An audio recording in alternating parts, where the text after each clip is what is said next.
Good morning, everyone, and welcome to our first panel, Where Can I Go with a Music Degree?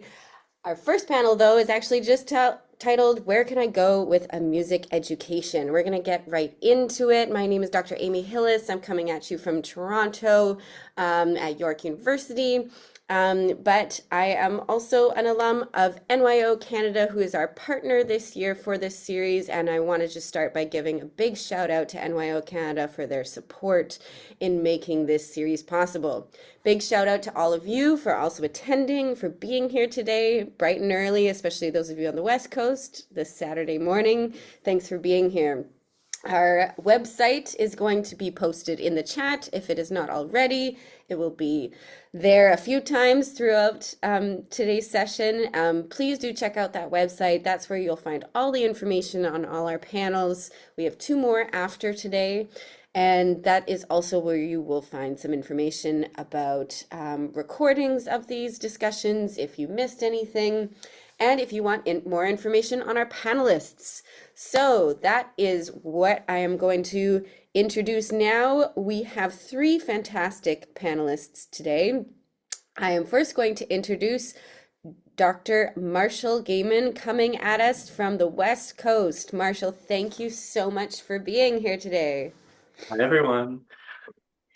Next up, we have Reuben. Reuben Labovitz is also joining us from Toronto. Reuben is a realtor in Toronto. Hi, Reuben. Morning, Amy. Morning, everyone. Thanks for being here. And last but not least, from Saskatoon, Saskatchewan, we have Katie Newman. Hi, Katie. Thank you so much for being here.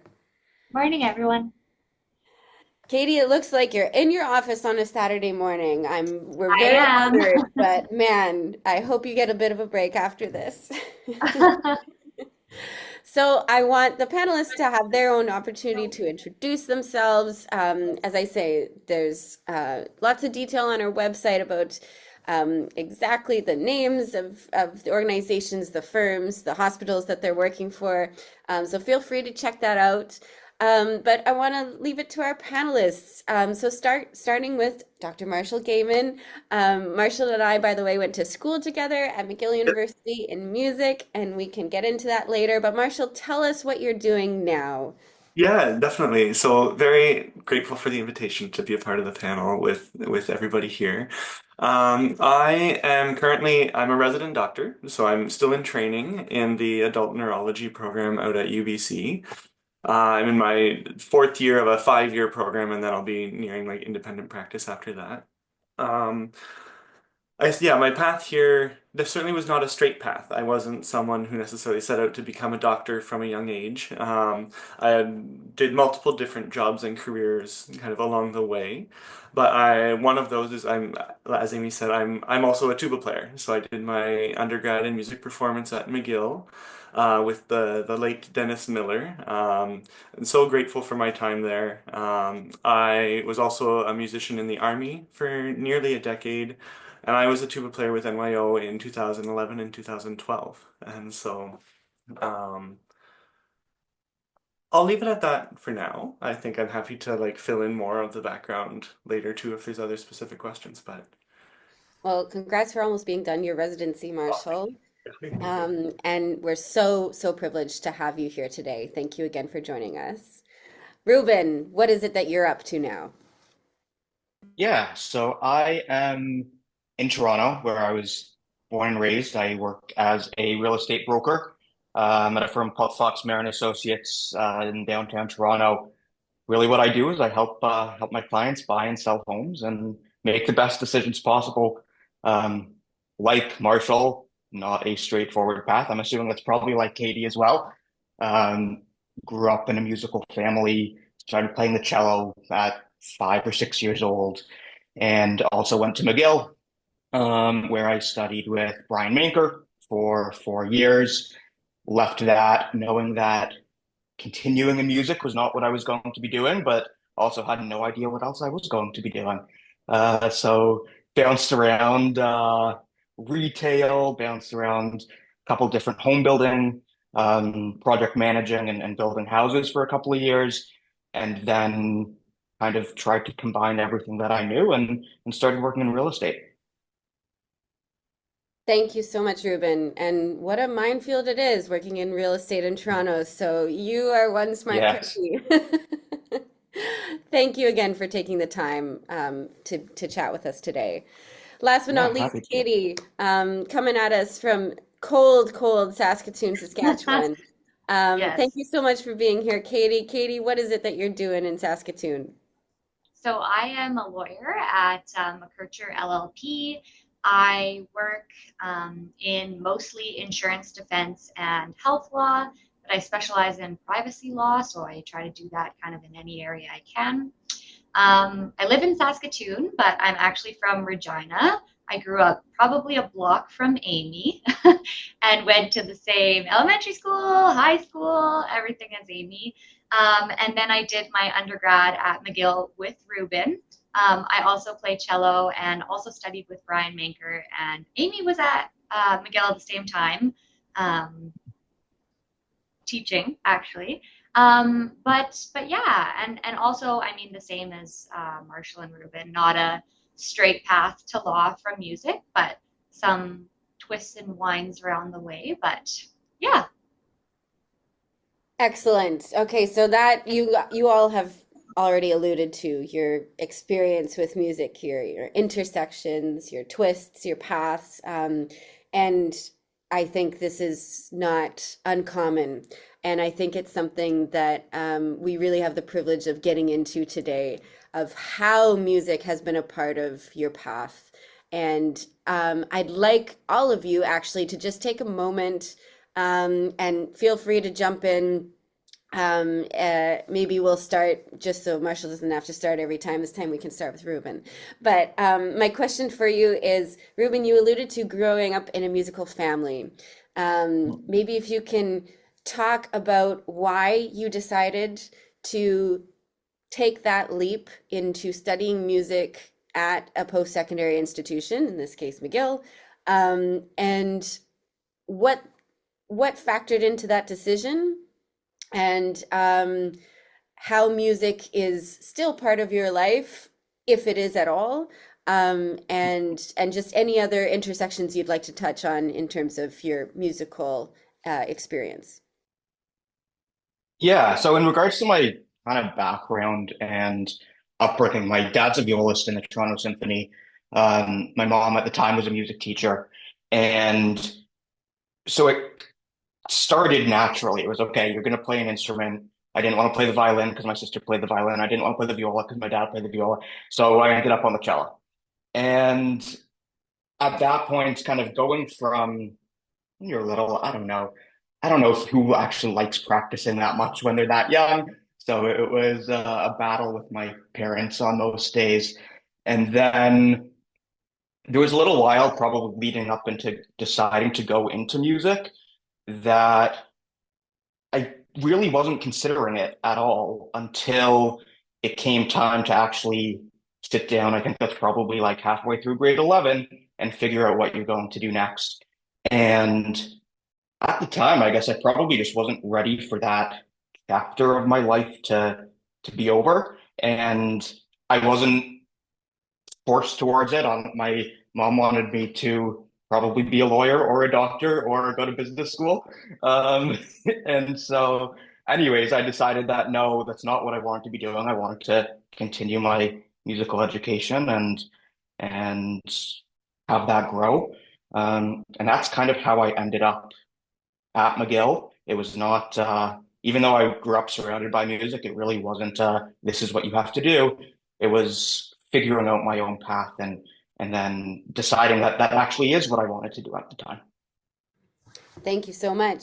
Katie, do you want to get into how music shaped your choice to go to McGill first for music, and then perhaps how you came out of that? yeah, definitely. I mean, my story is very similar to Reuben, honestly.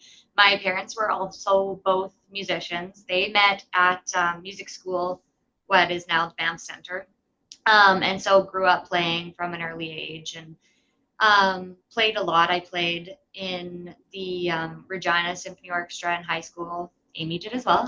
We played in there together. So my dad is actually principal trumpet in the orchestra. So I, grew up going to work with him, which was cool. But I think my parents were obviously very supportive of me going into music, but my mom was a musician and then did a career change. And so they were both kind of, you know, it can be a tough life. Only do it if you can't see yourself doing anything. And that was how I felt when I was in high school. Kind of made that decision, same as Reuben, kind of around grade 11. Like, no, I really think I need to do this.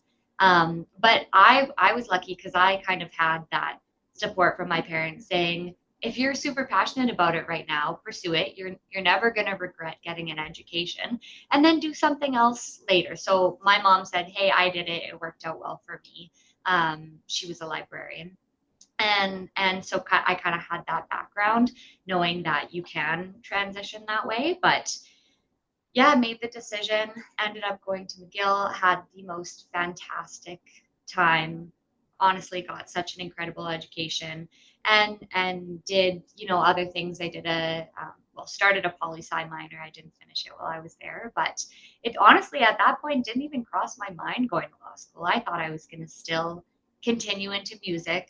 And it kind of wasn't until I was finishing my degree, figuring out, did I want to audition to do my master's or do it? And it kind of hit that at that point that I was missing Saskatchewan, wanted to come home, and was also dealing with an injury and just maybe the thought that the music life wasn't for me in the performance sector. So what was I going to do? And then ended up moving home and figuring out that I was going to do either an MBA or something, and landed on kind of a last minute decision on law school, and it's kind of all worked out from there.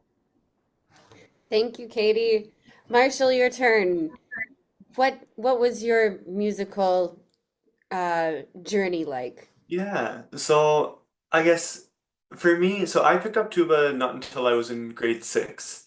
I was someone, I think, like many people who go into music, I had just a wonderful music teacher who just was really inspiring, and she helped me like start playing with the community orchestra in Owen Sound, Ontario. So and I grew up there weren't any musicians in my family. There weren't any doctors in my family. No, my siblings have gone into healthcare as OTs and paramedics, and they were kind of inspiration for me as I was kind of making my career transition. But at the time, like, yeah, playing tuba with an orchestra it was so fun, and it was something that I just wanted to do more of, and I started studying with Jane Manis, who was in Kitchener at the time. I grew up on a dairy farm, actually, like in Mildmay, Ontario, so sort of between Kitchener and Owen Sound.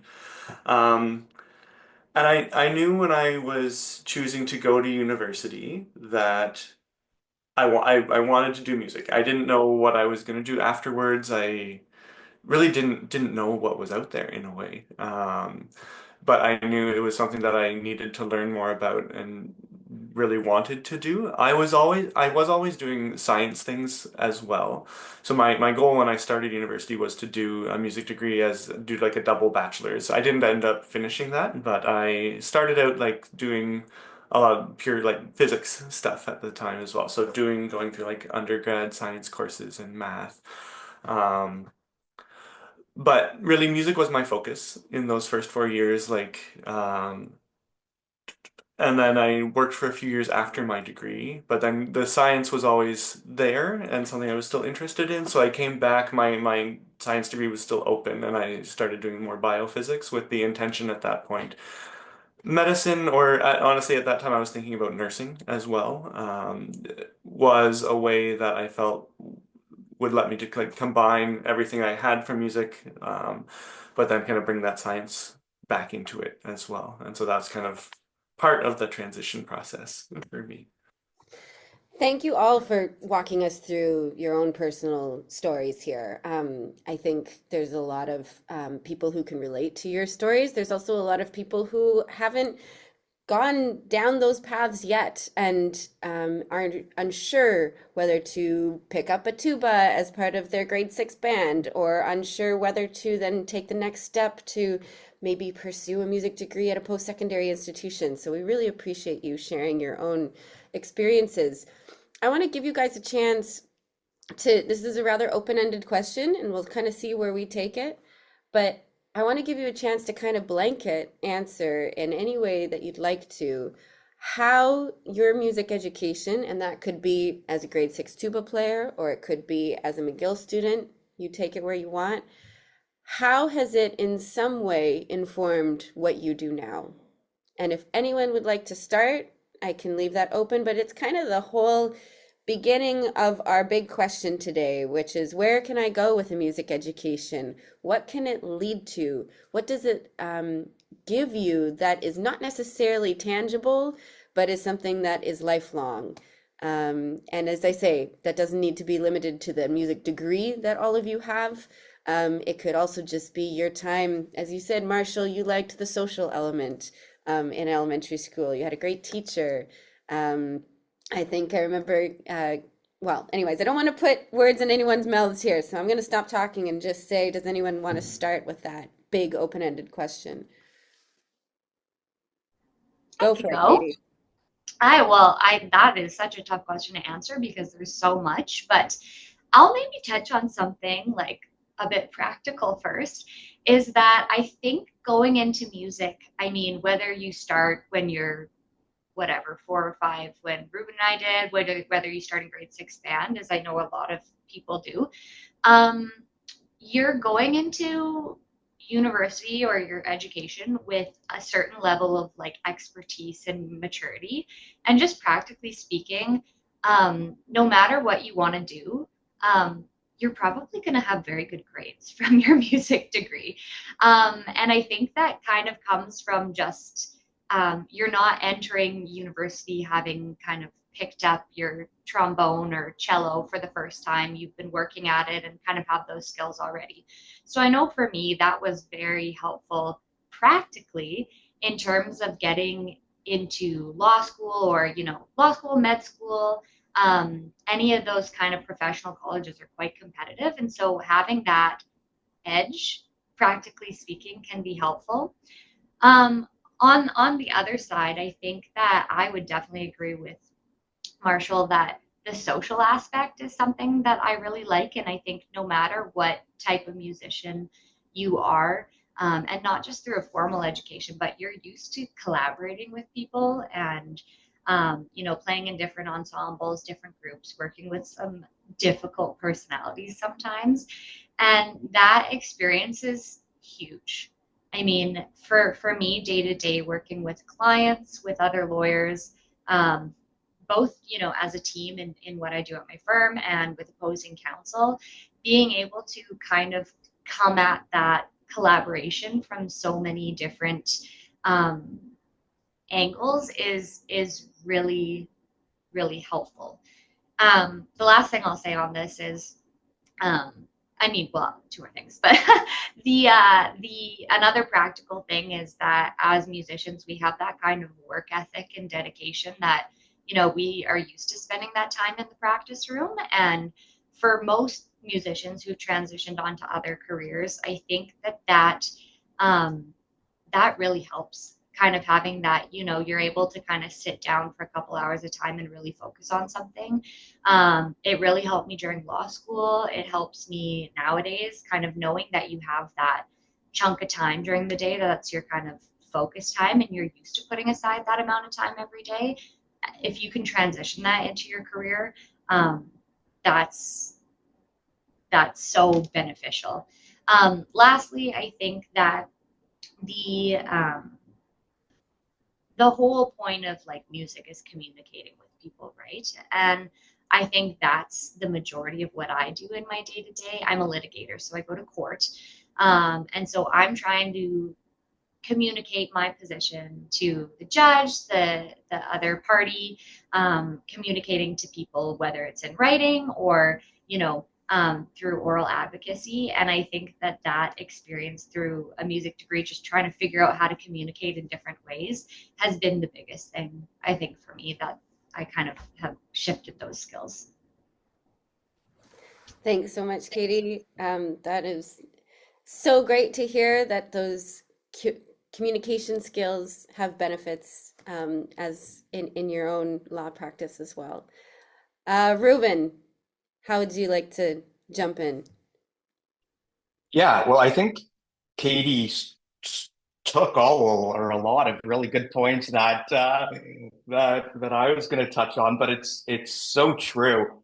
I was telling the owner of my brokerage that I was doing this panel today, and the one thing he said to me is, "You need to tell them that one of the main reasons that we decided to bring you on is because we figured that if somebody had the ability to sit down and be in a practice room for that many hours a day and to hone their craft that seriously, those skills are transferable, and I don't think you get that from a lot of other areas of study. And so, doing it not only in university but from a young age, you learn how to work really hard, and you learn how to work really hard at one thing. And I think it was Marshall who said, become an expert at that. Or maybe it was Katie. I don't know. One of you said that. But yeah, so that work ethic and that ability to sit down and to grind, I guess, because being a real estate agent, you don't have to be the smartest person in the room, but you have to work very hard. Um, I think that is something that was definitely learned from studying and being in the music world for so long. And then the communication and the collaboration aspect as well.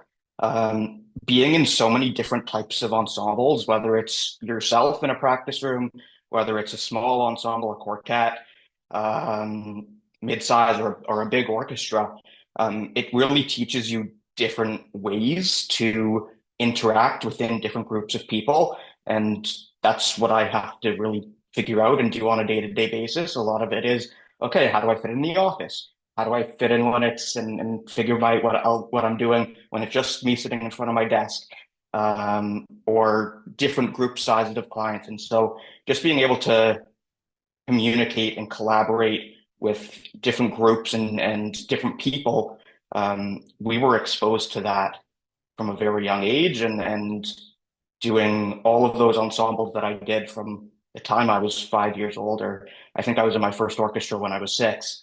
Um, it teaches you a lot.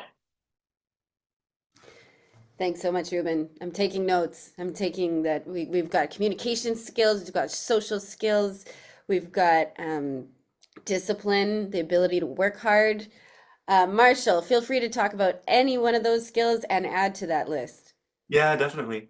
Um, no, as I was like thinking through what I was wanting to say, I'll piggyback off of what Katie and Ruben have said. I will start with like the collaboration and the communication and the really so as a neurologist, so I currently in my training I'm working in hospitals, so working with very acutely ill people, people who've suffered strokes or are experiencing seizures or other things. I'm also working in the clinics, doing more long-term cares, people affected by dementia, by Parkinson's disease, a really wide range. But and it's I guess when I started medical school. I didn't necessarily I didn't know what a neurologist did or was. I had never interacted with a neurologist before. Um, but what drew me to it was the communication aspect of things. And because for when the brain is involved, like often like language and communication are majorly impacted by the disease. And so kind of finding ways to still communicate and to be able to assess like what is the level of communication that I can interact with this patient, and then also with their family members, with the other team members in the care team, um, and kind of I guess I think of it as like a collaborative listening exercise, which is exactly what we're doing when we're studying music. Your yes, the work ethic definitely is there to like know that you are bringing your best to the room, but then kind of through any patient interaction, like trying to understand what is someone trying to say, really understanding what they're experiencing, but then also what their fears are, what their understanding is about what's going on, and then every patient is different. And so I might have sort of the same things I need to say, but the way that I go about saying them kind of changes based on who I'm talking with and who else is there. And so I think that that was the big thing that tracked for me from my music education all the way through to what I'm doing now.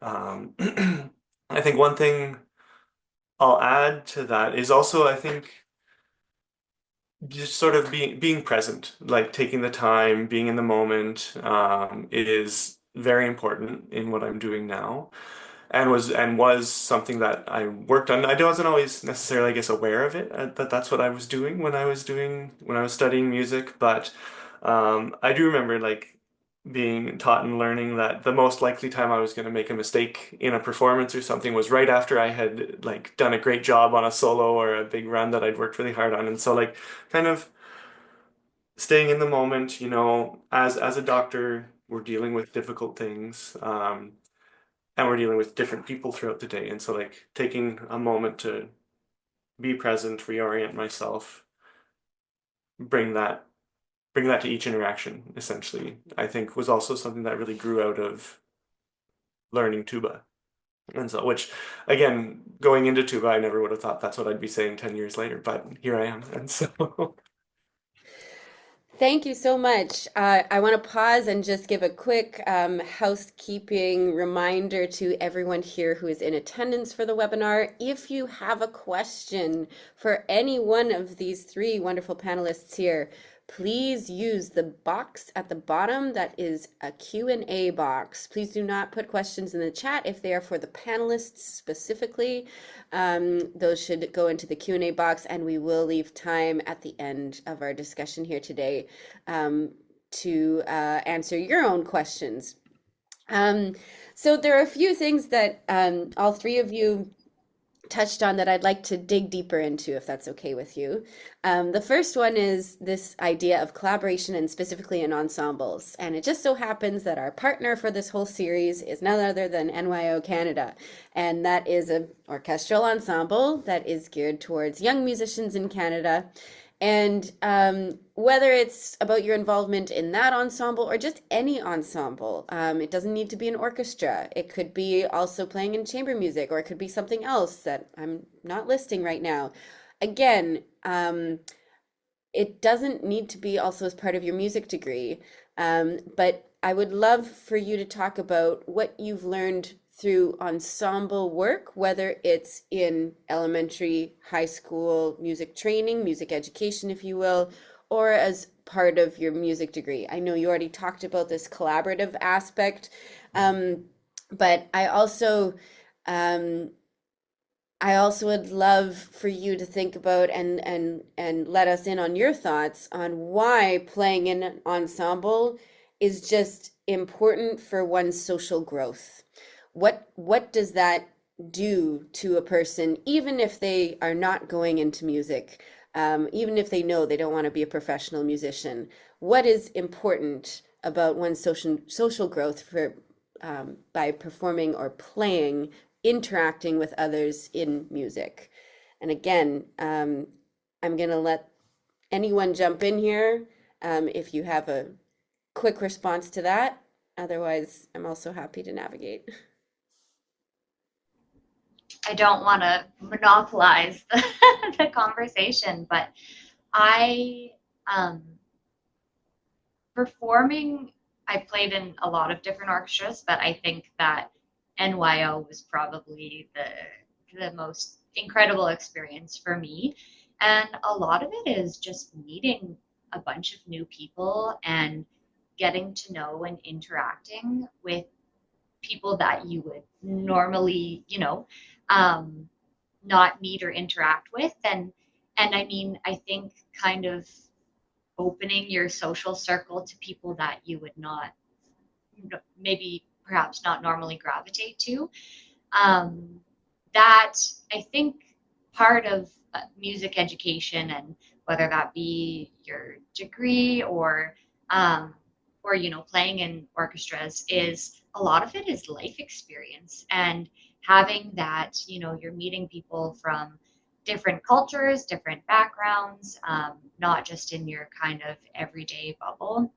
And you learn a lot from that. Like, I've met so many interesting people and have so many incredible friends that if I, was living my day-to-day life in my neighborhood and going to work, I'm not sure I would ever meet. And you make friends and learn how to communicate and work with people that are very different from you.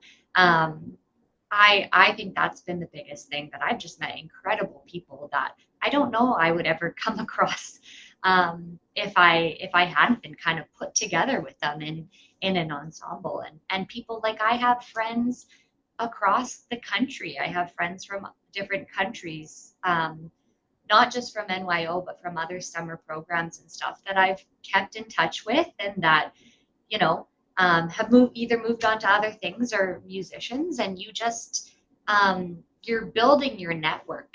And that's so important. Meeting people, interacting with people, but just kind of building your network that way. Thank you. I love that idea of meeting people outside of your own bubble. And I love that music can be a catalyst for that.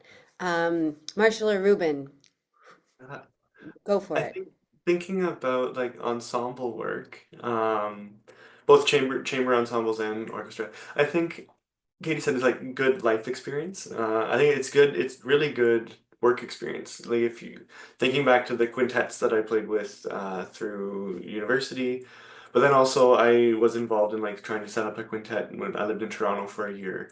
Um, but just like the whole process of starting a musical group and trying to rehearse, get everybody together. You learn about the importance of being there, being present. You have to show up. If in a group of five, if someone misses the rehearsal, there's really you can't really make it work if people are missing rehearsals. So you're learning to be dependable. You're learning like all the different aspects of promotion of the concerts, like how to organize, how to book a space, how to um, like just logistics of getting people and instruments moving around. So in that sense, I think like working in ensembles I think those are very transferable skills just to whatever you're going on to do. I guess to how that applies to like my job now, like in medicine, there's always room for like new creative ways of providing care and like setting up just systems or pathways for people to make sure that they're getting timely care, to make sure that, and so those types of skills of just how who do we need to work with, like how can we solve this problem, I think is those types of skills are very much built in an ensemble environment as well. It's not just sitting in your practice room making sure your own part is good. It's how are we doing this together? And I remember actually going back again to, yeah, this was elementary school, that my first music teacher who said music is the only time of the day when you're in school where everybody is sitting down and doing something together. Like in math class, everybody's doing their math problems, but they're doing them all individually. I'm sure that likely there wasn't as much drama or there wasn't as much drama in my elementary school. Like that would be another place where I think that would apply. But music really was unique and is unique in that sense that everybody is doing the same thing together at the same time. So, just Thanks, thought. Marshall. Teamwork. Reuben. Yeah, I think there are a lot of good points that both Marshall and Katie made there. Specific to what Marshall said about scheduling and timeliness, it may sound not so exciting or not that impressive, but one of the best parts of what I do is when I impeccably time out like a 6 stop, 8 stop tour, and we like all over the city, and we get to every place exactly on time because I mapped out traffic and this and that. It's really useful and definitely learn those skills um, from participating in ensembles.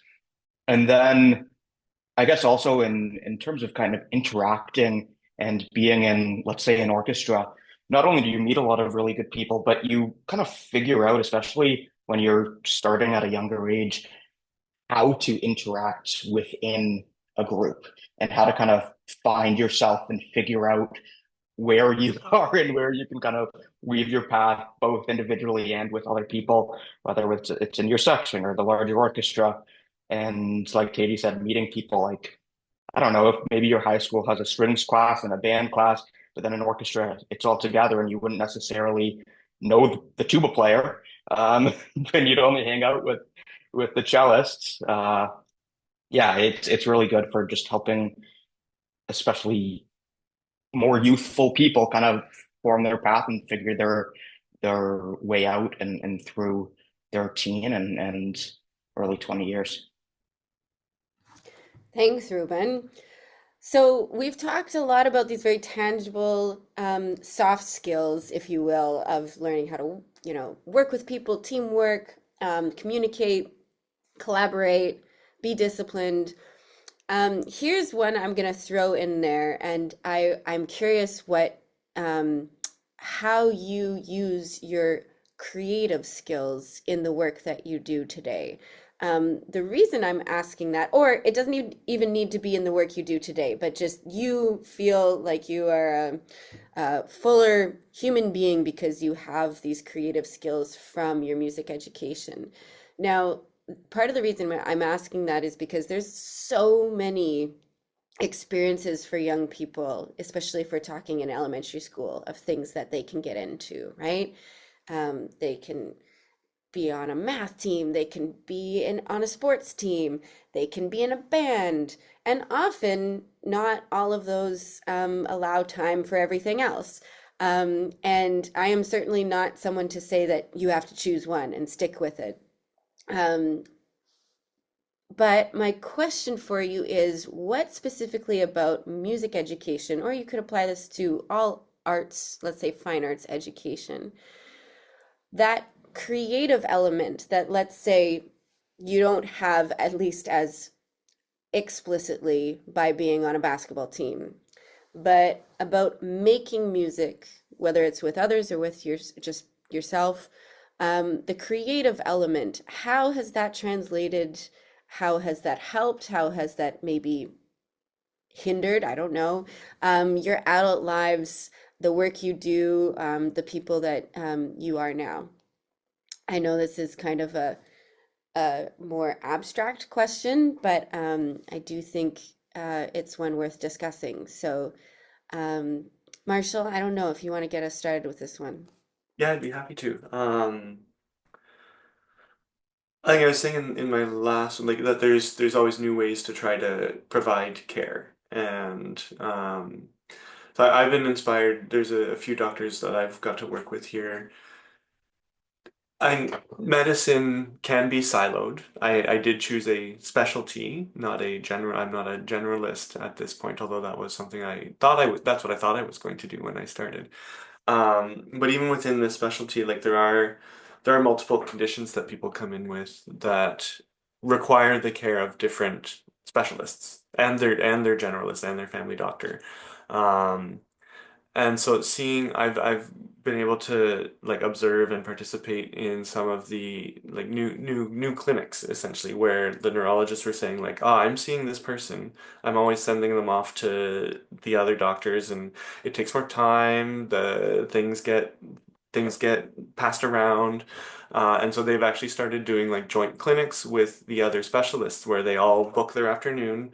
Like this is our afternoon to deal with these patients, and they'll meet in the same room at the same time.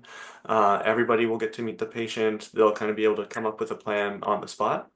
But that took, I think, a lot of fair. I mean, it's when I say it like that, it sounds relatively straightforward, actually. But I think that actually took some creative thinking on the part of the doctors to set it up to kind of recognize what can be better. And so and how to creatively go about doing that. So that's I guess the first thing that comes to mind when I'm thinking about the creative aspect of what I'm doing as a doctor. Um, yeah.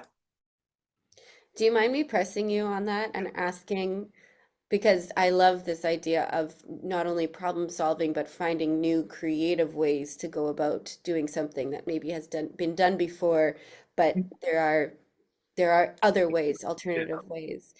When you were referring to before, when you're working with patients, I loved what you said, that you often have to say the same thing to many people, but in different ways, Yeah. depending on what their case is, which is exactly the same as, well, for sure, as performers, where we have a piece to play, but the way we're going to introduce it to the audience that we're working with is going to be very different depending on the identity and the background of the audience. You could even argue the way you might play it could be different depending on what you want to bring out.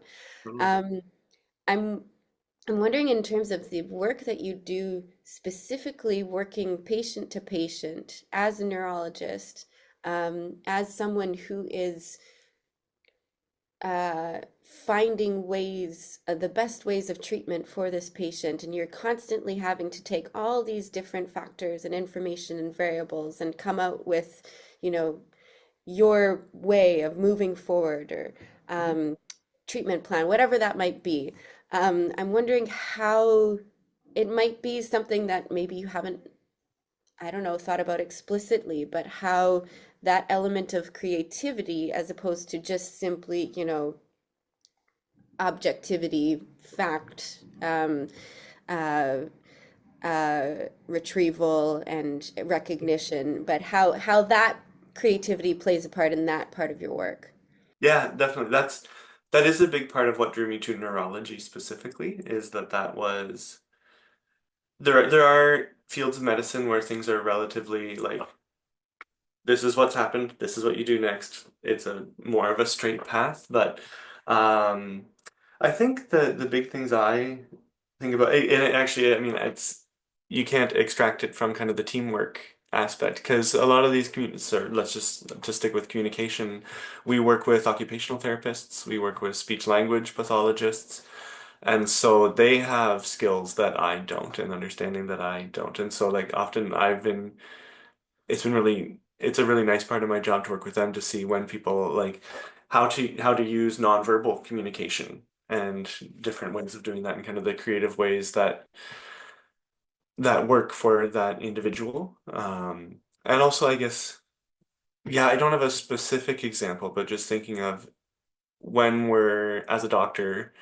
we are sort of getting a sense of what a person's social environment is like, what their home is like, what kind of, if there are barriers there, what are the strengths of their environment, and kind of how to use those. And like, so you're getting to know someone in a fairly brief amount of time, really, in a way, but kind of you maximizing those skills to not just what can I do for you in this half hour that we have together, or this hour, or this 20 minutes, but like, what can I glean from this that I know about you and the rest of your support system to keep things going for you.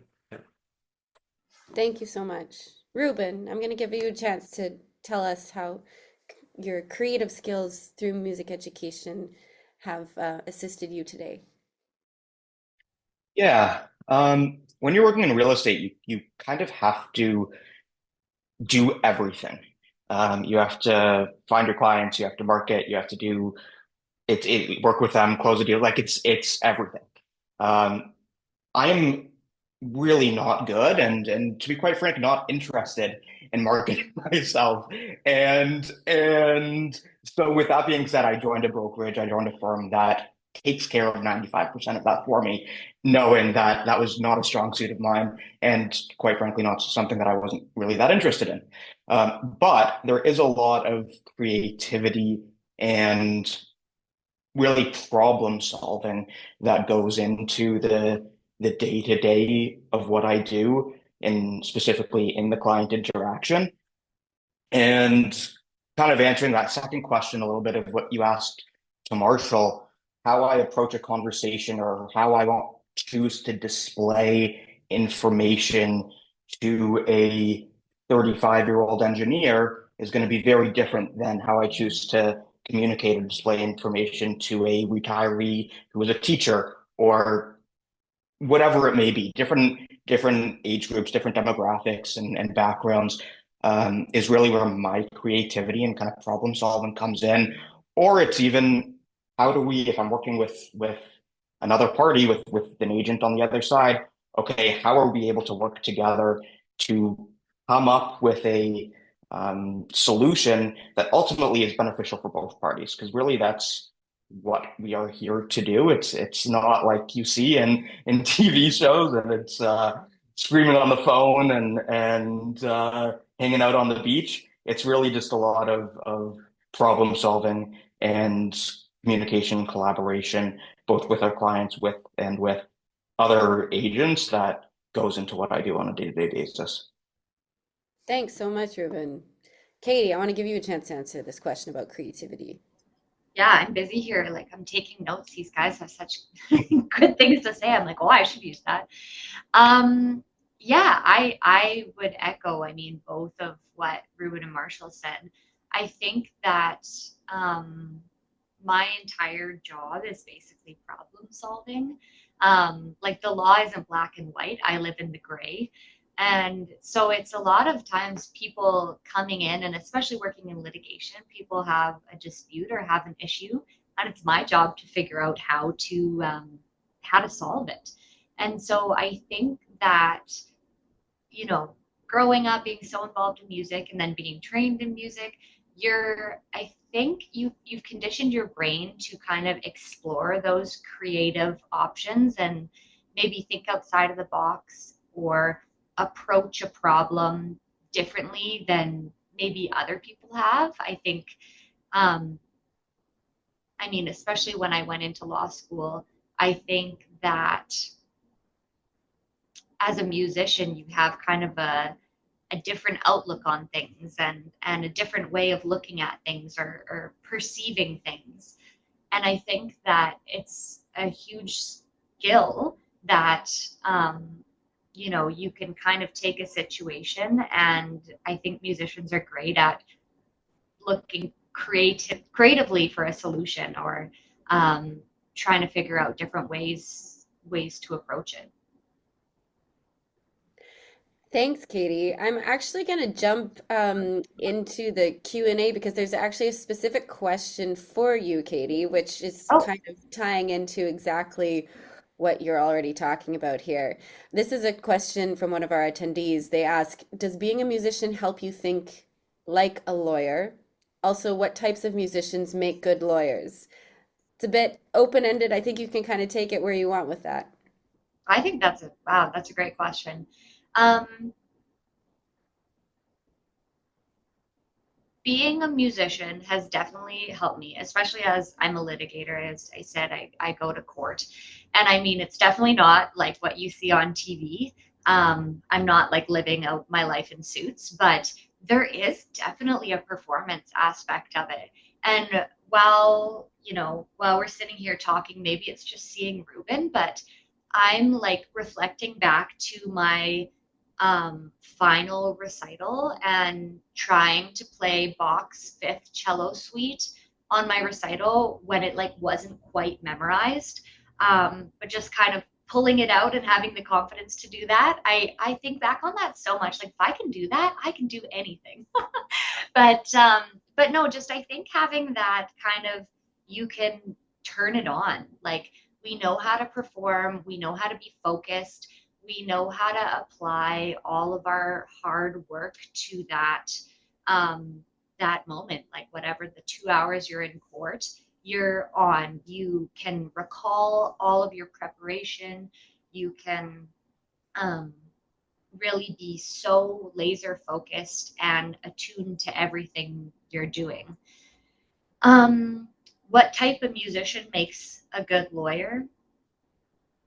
I'd say, I mean, I think most musicians are probably the hardest working people out there. So a musician that works hard. I think it's the same with, I'm sure, Reuben and Marshall's career, that you just, in order to be an exceptional lawyer, an exceptional, real estate agent or doctor, like physician, you just really have to work hard.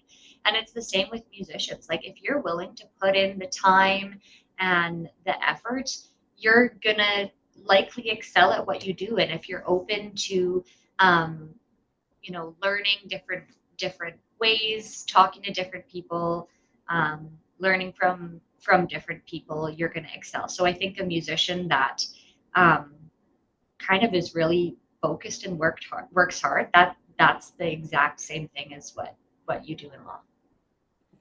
Thank you so much. We've got some really great questions here in the Q&A, so I'm actually going to just jump to that and read out some of them here. This is for any one of you, and in fact, all of you can answer at some point if you'd like. The question is, did any of you ever consider making music part of your new career, whether it be as a music manager or representative, or maybe using music as therapy? So that intersection between health and music, I believe, is what they're referring to. Um, I don't know, Reuben, not to put you on the spot, would you like to, you can just say no if that's the answer, or you can elaborate.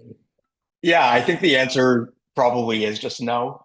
Um, in what I do, not that I don't enjoy still being involved in music in some aspects.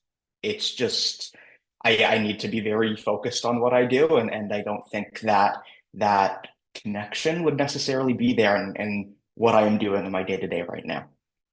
Can I ask you, because I think maybe what this Yeah, question is getting at is after you graduated, or maybe in your later years of your music yeah, degree, yeah, you knew that maybe, okay, I'm not going to become a professional musician, but I'm interested in something that uses other skills, like the skills that you have in terms of administration, in terms of organization, in terms of just like, I mean, you hate marketing, but you're still good at, getting on the right train for that, right? So I think yeah. maybe the question is like, did you ever consider transitioning into, let's say, arts admin or something that allows you to use the skills that are very, hands-on that you're using right now, but are not in music, but within some kind of musical realm. Does that make sense? Yeah, for sure. I'll say before I graduated, I knew that I was not going to continue down the music path.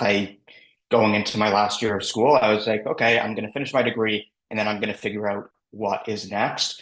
Obviously, I did some thinking in that last year as well.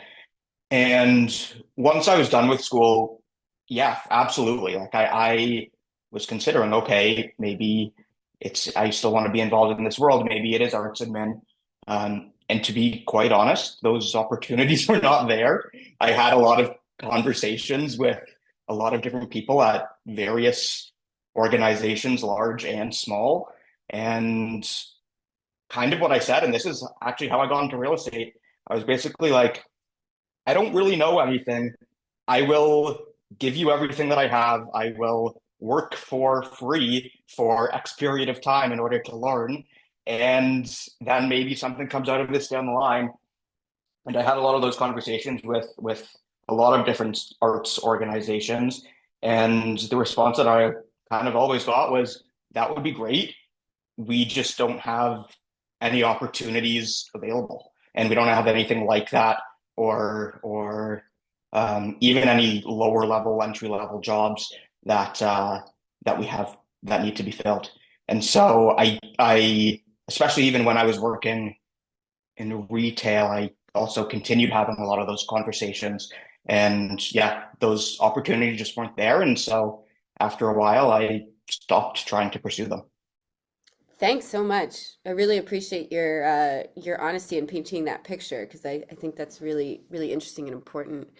Katie and Marshall, again, I'll repeat the question here if one of you want to jump in. Did any of you ever consider making music part of your new career, whether it be as a music manager, representative, or using music as a therapy? And Marshall, go ahead. Sure, thank you. Um, I I have not like taken a dive and actually made it a part. It's definitely something in my work. I'm super interested in the fact like with Parkinson's disease that dance and activity and like rhythm can be very helpful or like the role of music and memory. But I am not directly involved in those fields within neurology at this point. Thinking about music therapy, so I'm I didn't become a music therapist, but I do know a few people who went into that, and actually one of our pardon me, one of our good friends here, she's actually also teaches our kids piano and violin, but she's also an NYO alum.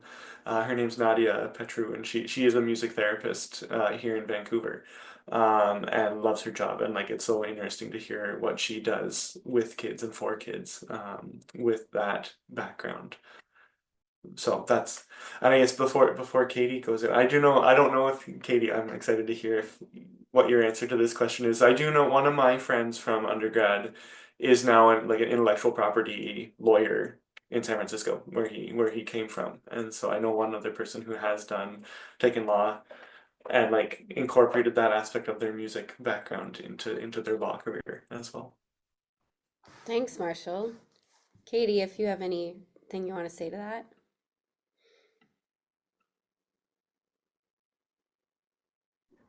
Sorry. Yeah, I mean, just briefly, that was my plan after music school. I was like, oh, I think I want to transition to the other side and maybe do arts admin. I was looking at an MBA and eventually decided on law school. Thought I could do a lot with a law degree, but it was, I mean, a week into, I never thought I would practice law. I didn't see that for myself at all.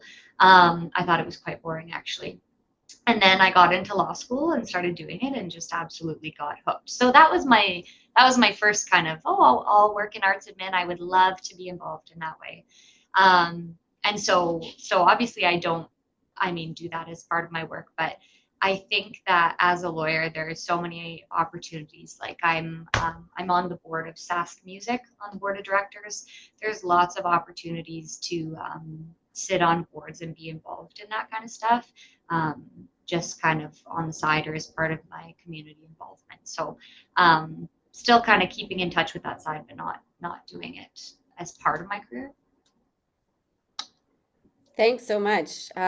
These are all great answers, and I think also really enlightening in terms of just like what your thought processes were. We're gonna go in that direction with a really simple question, but a great question from the Q&A.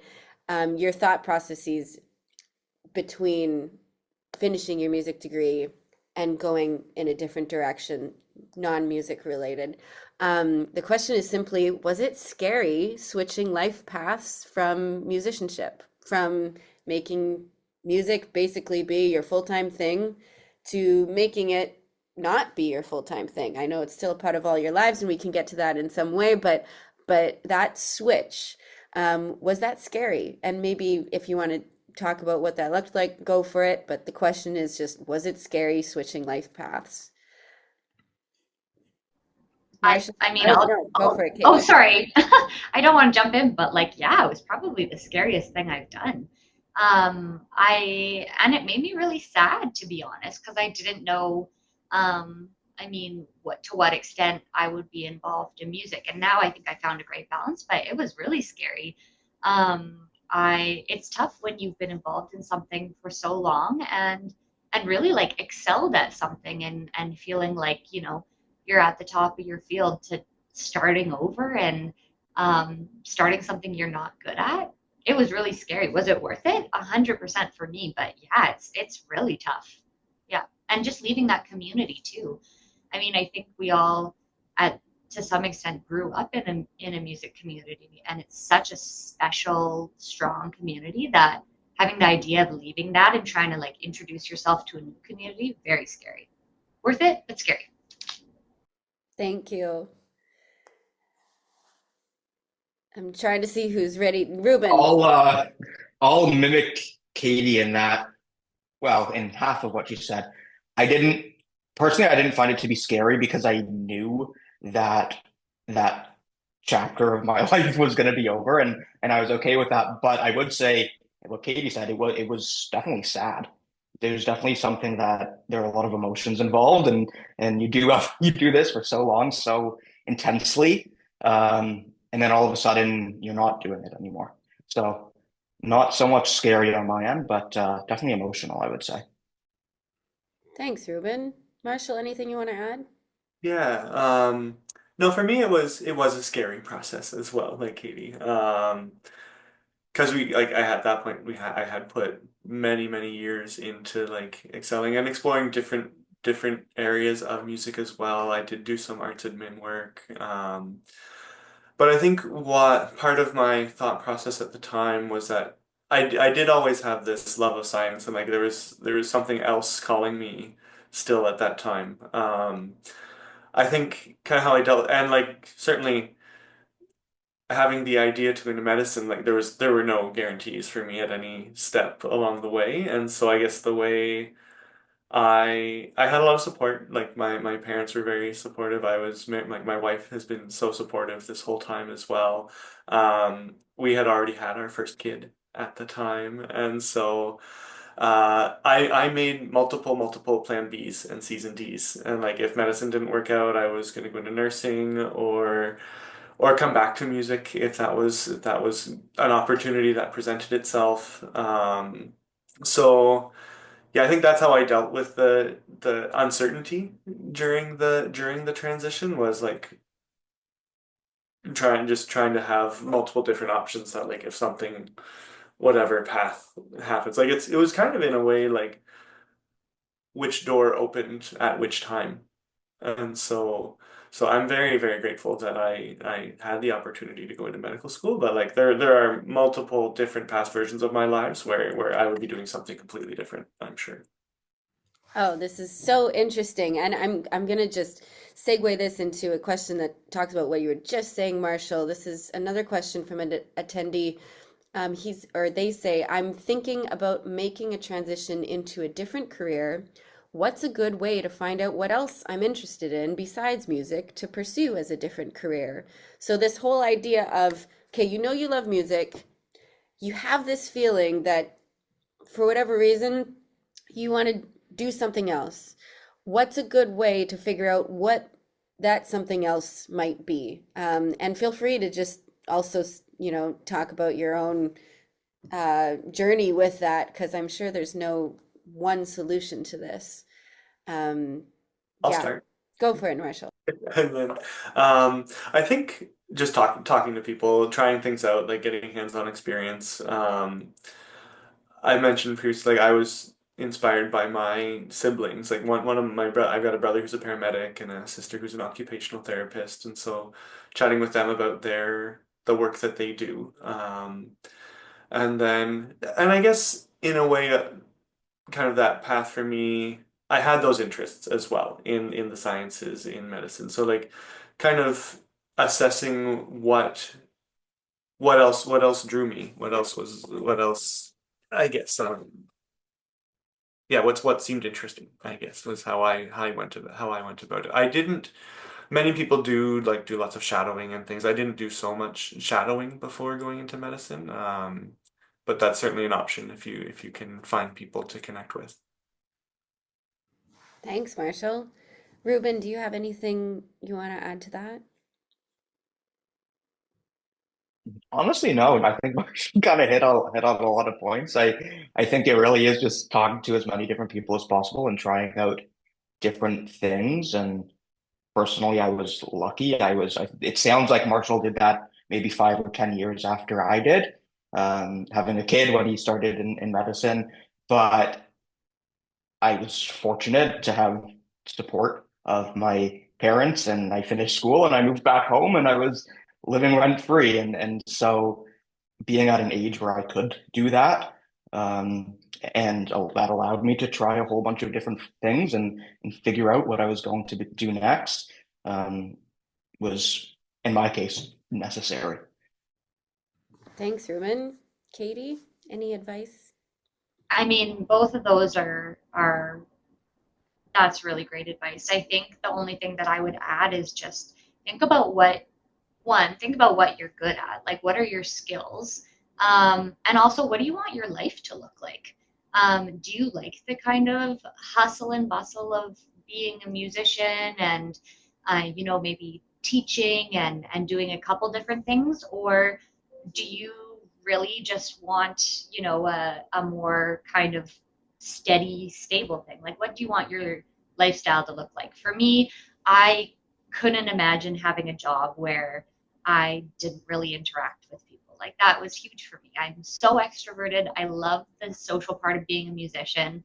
I also loved, the fact that as a musician, you're never doing the same thing every day. Like boredom is huge for me. That is my biggest nightmare. So think about what you want out of your career. Do you want something where every day is different, where you're always learning? Do you want something where, you'd really be comfortable working in an office, or do you want something where you're kind of out all day meeting with people? Just think about your skills, not only as a musician, but just like your personality, what things you think you could be good at, and kind of do some research to figure out what might fit what you'd like your life to look like. Amazing advice. Thank you all. This is the last question about kind of the transition between music major to non-music career. This question is directed specifically at Marshall and Katie, but Reuben, I want to open it up to you too in terms of like what extra training did you require? So the question is, did you have to take additional courses, such as some science courses for Marshall, which I know, Marshall, you already talked about your physics courses, but I'm assuming you needed a bit more before you could become a neurologist. But did you have to take additional courses to bridge to medical or law school or to becoming a realtor? So if you could just walk us through, for all of us who are not doctors, realtors, and lawyers, what that process looked like once you had, let's say, you have a bachelor's degree in music. What do you now need in order to do what you do? I'm happy to jump in. Yes, for medicine at least, I did end up going back to school. I had many of the prerequisites from the courses that I cobbled together in my first 4 years of undergrad. But I think I was mentioning kind of my plan B's and C's and things. So I did end up going back and starting on the path towards finishing a second bachelor's. I ended up getting into medical school before that was done, and so didn't finish it. But um, certainly, yes, kind of having just those prerequisites to write the MCAT and do those other things. I will say, when I got into med school, again, not that I would have changed anything necessarily, but seeing the folks, like 90% of the class were people who had done sort of physiology as their main thing, or biochemistry, that kind of thing. Like they had a lot more just experience looking with the basic anatomy and things. Like those were things I had to learn. We had courses to teach us those things, but when I got there, that was definitely a weaker spot for me, not having done those things before. Um, but that was essentially the only sort of formal thing that I needed before making the transition. And so, Thanks, Marshall. Katie. So I think the really cool thing about law school, if you want to be a lawyer, is that there's no prerequisite. Most people, just because it's pretty competitive to get in, you need a bachelor degree. You technically can get in with 2 or 3 years of an undergrad, but it makes it tougher to do so. But all you need are basically your grades, and then you need to write an exam called the LSAT. And that takes a bit of studying. Some people study for longer, take it a couple of times, but that's the only thing. But that was a really cool thing about law school, is I think there's kind of a preconception that you need to have, a poli-sci or a pre-law degree. But I think that's the coolest thing about law school, is that you can really have any background degree and go to law school and be just as qualified as everyone else. Everybody starts from zero. So that was the only thing, writing the LSAT, and then going to law school. Law school is 3 years, and then you do 1 year of what's called articling. So you're essentially like a baby lawyer. Like you can't go to court by yourself and stuff like that. And you learn a lot during that year. And then depends where you are, you either write the bar, or in Saskatchewan, it's a series of modules and stuff you go to, and then you're a lawyer. But so it is a couple years after, but I was just as qualified to go to law school with a music degree as someone who had a, econ poli-sci degree. Thanks, Katie. And I'm curious, Reuben, what did you have to do to become a realtor after graduating with a music degree?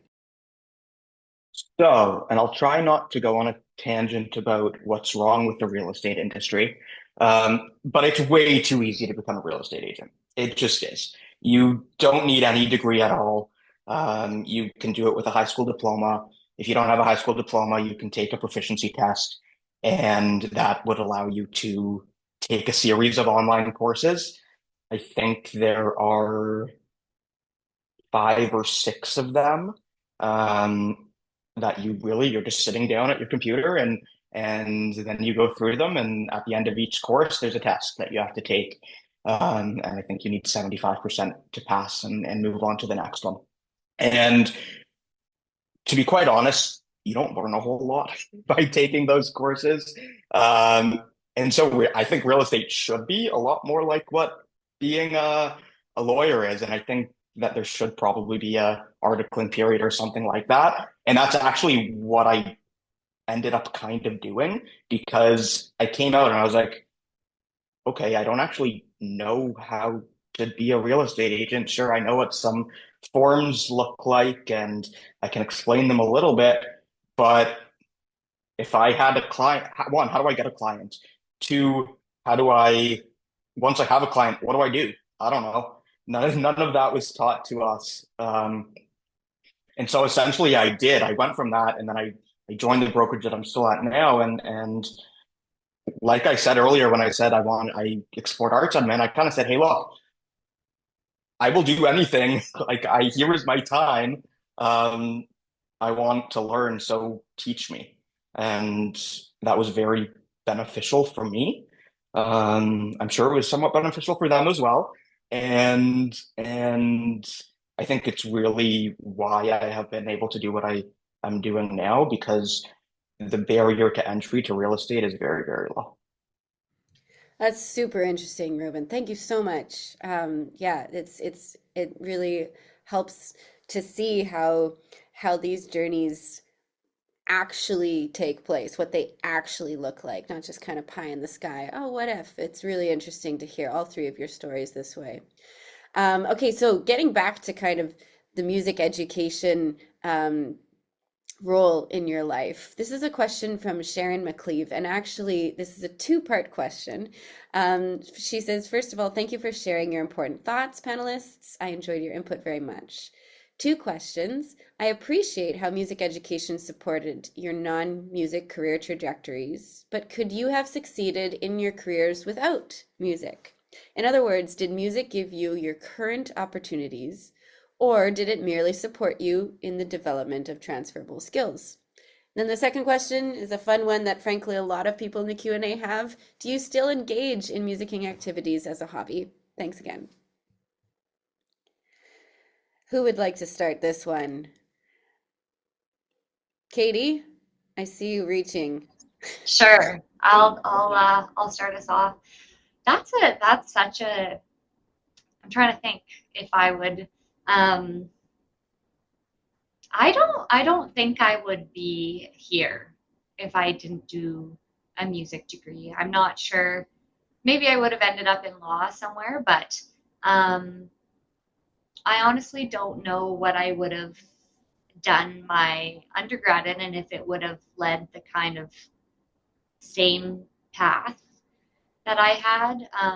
I just honestly don't see my life working out another way. Like I couldn't imagine giving up cello and music at that time and not doing it. So I don't know, and I don't know if I would have done, an English degree or something if I would have been as successful and had that kind of force to drive me forward. So I would say no, but maybe I would be doing something else. But and then to the second part of it, the second part was if we still play. Honestly, not as much as I'd like to. I'm gonna be honest. It's really hard with my schedule. I've been trying to start playing again with the Saskatoon Symphony, and I'm finding it very difficult with my current career to balance that with rehearsals and stuff. So not as much as I'd like to, but also to be 100% honest, like Reuben said, it kind of makes me sad. Like we play at such a high level and dedicate so much time to it. And you know, when I do play, I'm not as in shape. Like I haven't been on the practice grind. Um, but I also just I think I'm still coming to terms with having it be um, kind of a side part of my life. My husband actually is also a lawyer, but he is an incredible fiddler, and I admire him so much because he really does it as a hobby. He goes and he plays with his friends in like retirement homes and stuff, and he loves it. And it's such a positive hobby for him. And so I think my goal would to get back to that place where cello is kind of a positive thing that I can accept that I'm not playing at the level that I was before, but that it's just something that I can integrate back into my life. So that's the goal. I'm working on it. Thank you so much, Katie. I know that you have a presence with your musical abilities, even if you don't know it, just from my friends and family who live in Saskatoon. So keep up the great work. Um, I want to give Marshall or Ruben a chance for you to answer either or both of Sharon's questions there. Let me know if you can't see them, but I can also repeat them as well. Um, I guess Marshall. my thoughts, if I can go ahead, Ruben, are actually very similar to Katie's when I heard you kind of answer that question. Like, I think in general, certainly there are many people who go into medicine without a music degree, but for me personally, would I have ever landed in the same place? I don't think so. I don't think so. I don't think I was, well, I think what another sort of thing that I didn't expect or wasn't looking for from my music training was kind of like the emotional side of things, like understanding understanding myself, understanding those emotions, and kind of being able to use those now in my work and kind of bring that to the table. I think if I had just done a science degree, I don't know that I would have kind of expanded that part of myself. And likely, who know? I don't know where where I would have gone after if I hadn't had my music degree. So I would do the same thing over and over again. Like I would. That was the best choice for me, and I think still remains kind of my way I would choose to do things. Um, yeah. Then like Katie, I don't play as much certainly as I maybe thought I might. Certainly, I do hope to in the future as well. Like kind of going through the training process still, there's a lot of demands on my time. We've got two young kids. Um, I'm definitely getting like music in many different ways of my life. It's just not me performing. And so it's like kind of playing with the kids as they're going through their lessons, doing like again, very like mini jam sessions with them and like but I think the other to come back to like the social aspect. Like I've got like Katie said, I've got many different friends like from across Canada. So like everywhere we have lived, we have known some of our music friends. And so the option is there to go and to play, but it's just not where I'm at right now. And so Well, I also want to point out that Sharon uses this, not to put on my academic hat here, but Christopher Small's term of musicking as opposed to just performing, which, as you alluded to, Marshall, that means anything. That means just like singing songs with your kids. It means listening to music. It means engaging in music in any way, shape, or form. And so, thank you for giving us a few of those examples. Ruben, you have the floor for Sharon's two questions. Okay. Um, yeah, I mean, who knows what I'd be doing right now if I didn't kind of start in this path and get a music degree. Um, I might be in a completely different place, but it was definitely beneficial. And I'll even say the office that I'm in, we're a very small office, and performing and being artistic is in almost everybody's DNA who's in my office. Like there's myself, there are highly trained dancers, there are theater majors, there are Division I athletes, and like all of that kind of has the common theme of being able to perform at a high level. And so it's definitely been beneficial. And I probably would not be as good as what I do if I did not have that musical background, be it formal or not. In terms of do I play, you might be able to see my cello case peeking out behind me. It probably hasn't been opened in 2 or 3 months. Um, but every once in a while, whenever I have some spare time, I crack it open. Um, but yeah, it's I think I when I finished school, I wasn't interested in playing at all. I don't know if I opened my case for a year or more. And then slowly I started a little bit again, but like both Marshall and Katie, schedules are not always permitting of that. And I'd love to do a little bit more, but I just don't, unfortunately. Well, you all have been such wonderful panelists, not only in just the breadth of information and the interesting anecdotes and specificity in detail. Sorry, I can't talk anymore. But also just your personal testimonials and your honesty, and it is so appreciated. I want to just leave today with the chance to say like one quick piece of advice to anyone who is thinking in engaging in music in some way. Why should they do it? Now, this is very open-ended and vague on purpose because I don't mean why should they go pursue a music degree.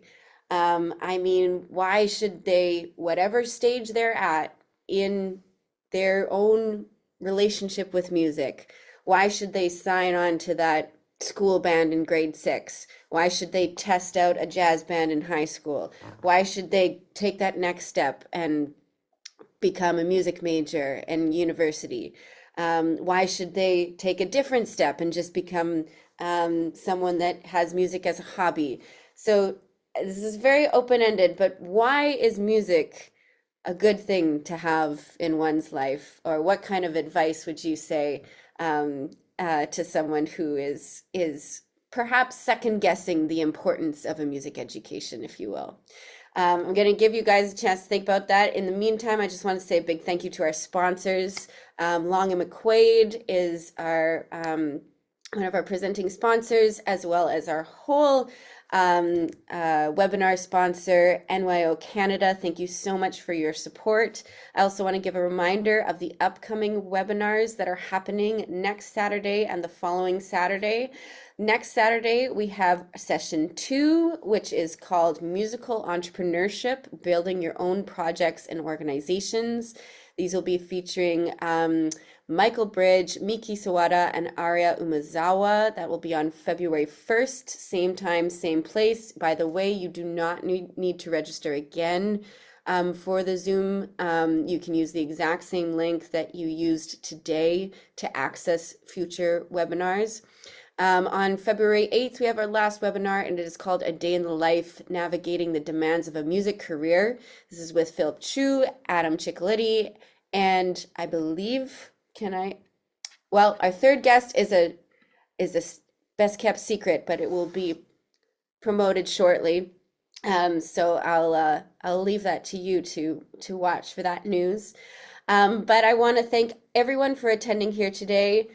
Huge thank you to our panelists. And if we could just end the session by saying, why music? Katie, can I start with you? Absolutely. I will be brief. Do it because it's good for you. I'm not the physician on the panel, but I think that like music is good for you. It's good for your brain. It's good for your soul. It's good for your mental health. I think that, I mean, we're all here and watching this webinar because we love music in some way. So do stuff that makes you happy, whether that's listening to music, performing, pursuing it as a career. It's just, it makes you a better person. Yeah, do it because it's good for you. Thanks, Katie. Moving on to Reuben next. Yeah, I mean, it makes you a nice and well-rounded person, I think, and it's enjoyable, and sometimes it's not, but it teaches you a lot, and I don't think any of us would be here today if it wasn't for our music education, and so yeah, I'll leave it at that. Thanks, Reuben. Last but not least, Marshall. Thanks everyone. I was gonna say do it because it's fun. Yeah, and definitely yes, I support very much, Katie, that music is good and healthy for you. The non-doctors Uh, say good, do it for your yeah, health. The doctor says just do it because it's fun, guys. yeah. I love it. Thank you all for being here today. Again, our website is in the chat if you need it. It is simply wherecanigowithmusic.com for details. You can look up these panelists. Their bios are there, as well as some beautiful headshots if you forget what they look like. So anyways, check it out. Come to our panels next 2 Saturdays from now. And again, a big thank you to Katie, Reuben, and Marshall for being here today. Really appreciate these insights. I think we're all very energized from this discussion. Thanks again, everyone. Have a great day. Thanks everyone. Great to meet you all.